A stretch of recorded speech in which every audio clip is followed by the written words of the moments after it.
Okay, I'm out here to harvest the violet leaves.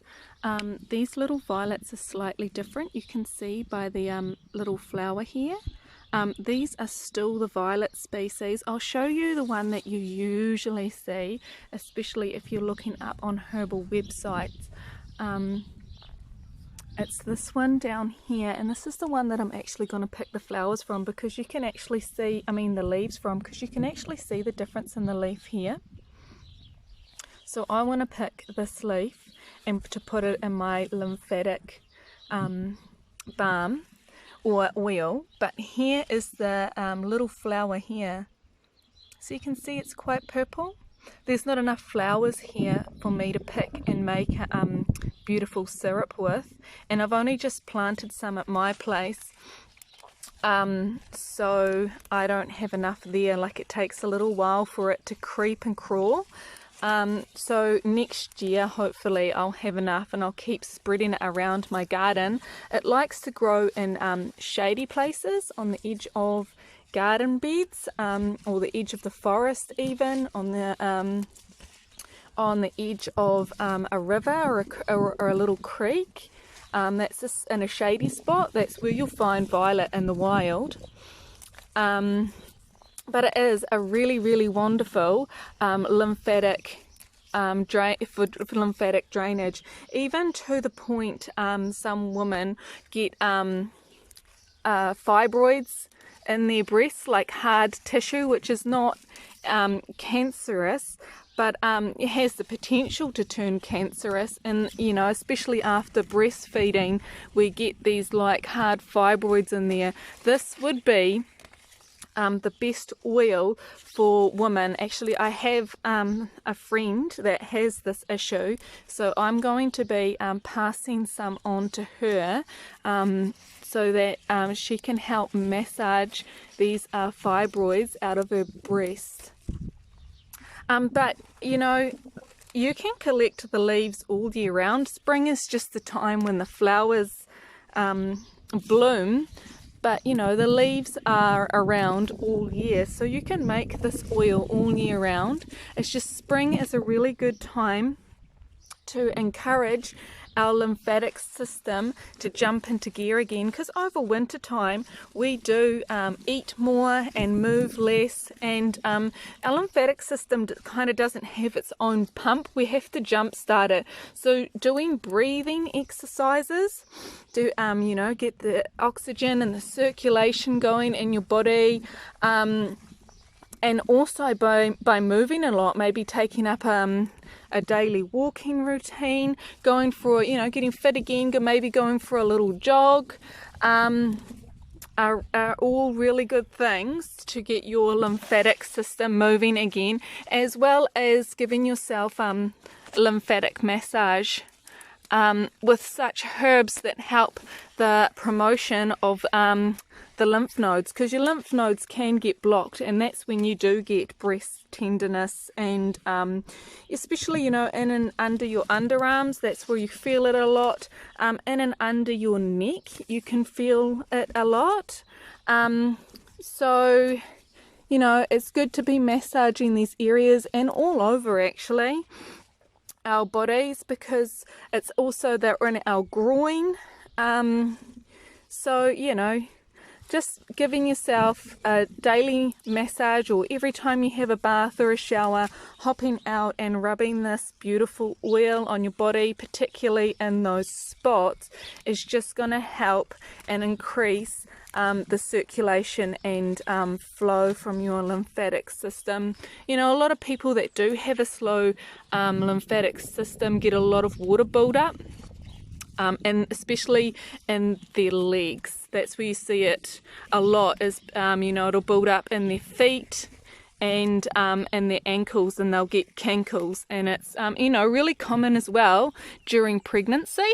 So this would be a really nice oil to keep applying to your body even throughout pregnancy. 100% safe. Okay, so I have my cleavers, which here's some fresh ones I just went and picked from the garden, because I just wanted to show you guys again. I'm pretty sure you all guys know what cleavers look like, but I'm going to make this into a herbal tea right now for my detox. I've been really using the cleavers as a medicine to help cleanse my whole body. Just as tea. I haven't juiced it yet, but it is in abundance at the moment. It's growing everywhere wild. It's the season for cleavers because it's the season for detoxing. So I'm utilizing this. Here I have it already dried. It's important that you dry this one out because of the moisture content. I'm going to stick these ones in like this, fresh. They have less moisture in them so that they're not going to make my oil rancid, or I'm not going to have little droplets of water sitting in my oil. I'm also doing it in my slow cooker. This is another way of infusing oils. This is the fast way.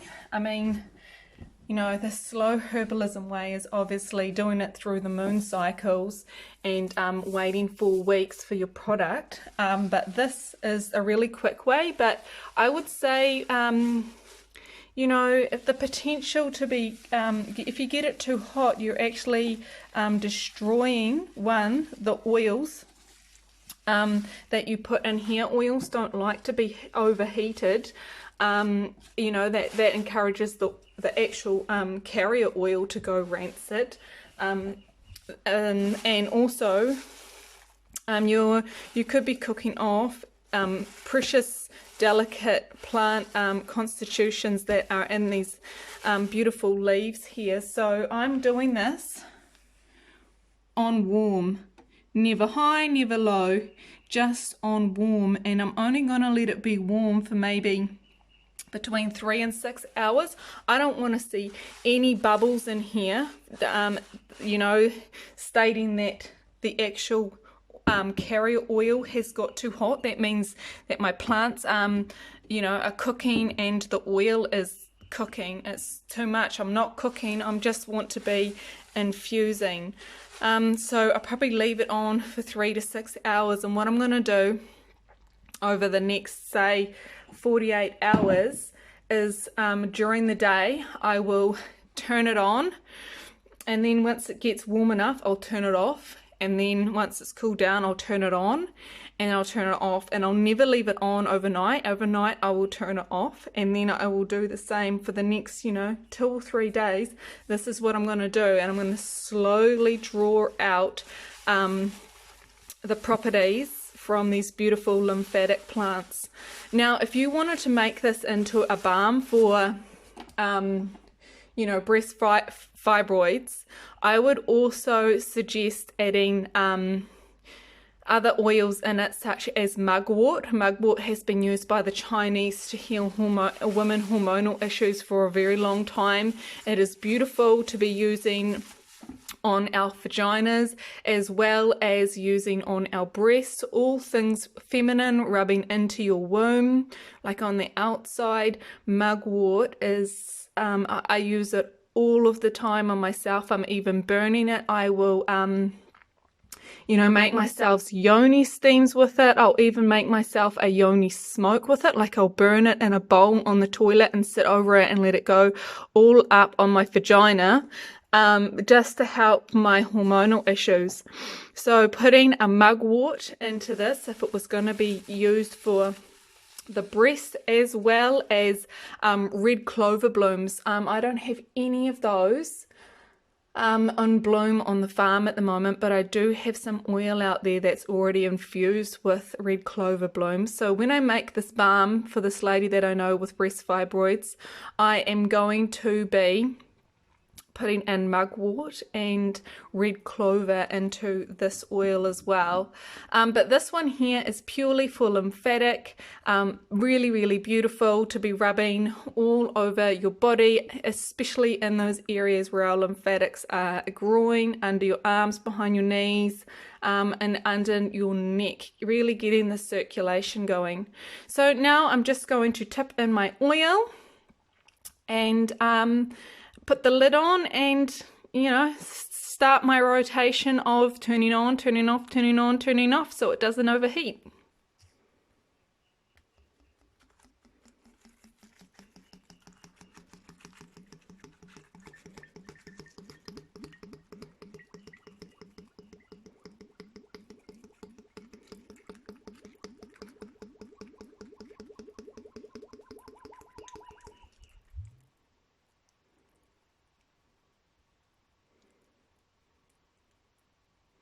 Looks like I need to go get more. Oh no, it's kind of just sitting there. If I press it down, because I want this to be a strong infusion, I don't want it to be a weak infusion. I've probably got just enough.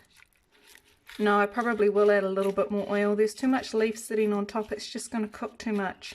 So I'm going to go get a little bit more oil and show you guys how far I fill it up.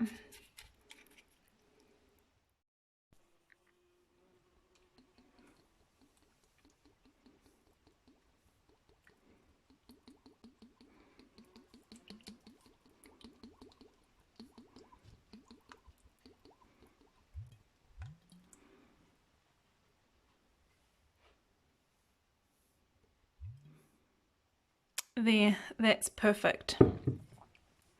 So I'll keep you updated and I will show you what it looks like when it's finished. It's going to hopefully turn a very, very beautiful, beautiful chlorophyll green color.